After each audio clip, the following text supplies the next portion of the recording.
is the plant itself, but the storage part of it is what is below the surface of the earth. Moving down to the other pointer. So they are saying that these storage organs contain stored food. So we can also change the word food and put it to nutrients. So of course, in terms of the nutrients, look at dasheen, for example, or yam. Now those plants basically store mostly carbohydrate in terms of nutrient. So when we consume or eat the food that comes from those plants, yam, dasheen, so the main nutrient that we'll get from those, of course, will be carbohydrates. So the tuber section that is under the surface of the earth, those, of course, are where the nutrients or the food basically store. The plants are dormant during poor climatic conditions such as drought.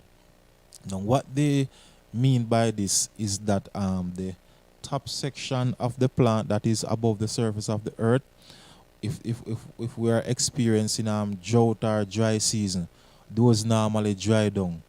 As like for example, yam, dasheen, and ginger, if the time is extremely dry, those will actually dry down in terms of what we are seeing above the surface of the earth. But basically the tuber under the surface of the earth, it is still alive, it is still green.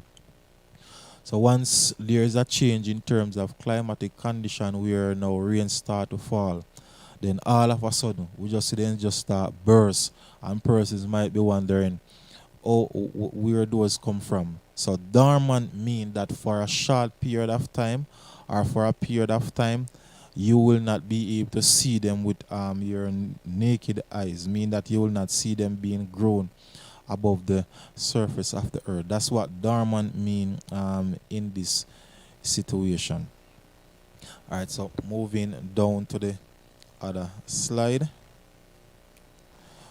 During this time, so they are talking about the dormant time, the main plant will dry up, and that is what I just explained. So you're looking at the screen now, the plant that you're seeing on this slide represent dasheen.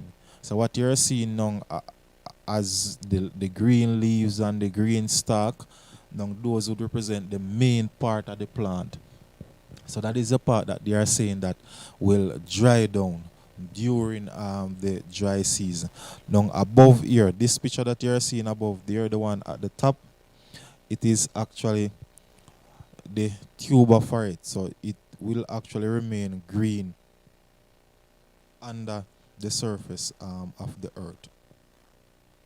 Right, so they are saying during this time the main plant will dry up, leaving one or more storage organ filled with food, and that of course is starch, because as I would have said before, the main nutrient that we get from dasheen and yam and potato, whether it is Irish or sweet potato, would be carbohydrate. So starch is an example of carbohydrate, meaning that we have different types of carbohydrates.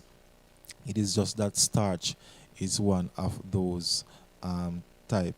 So the carbohydrate being stored in the tube section of the plant there, definitely it will be green. When favorable conditions return, so now they are saying that whenever now we know, let's say for example, have rain now start to fall. So they are saying now the plant or a new main plant now will rapidly grow. Now why it will rapidly grow is because a lot of new nutrients would have been stored under the soil within that section of the plant there, just waiting to get some favorable conditions so it can actually just start to grow. So it's not going to start to grow fast because of the amount of nutrient that would be there in storage. The storage organ,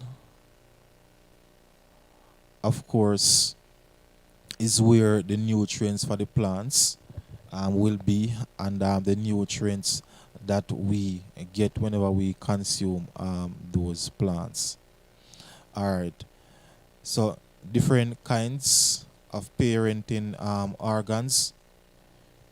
So we have one that is we're going. No, so first we're going to look at what is called the corm. So this is a short, swollen underground stem that grows vertically, covered with thin leaves. So looking at the diagram, the diagram of the different labelings.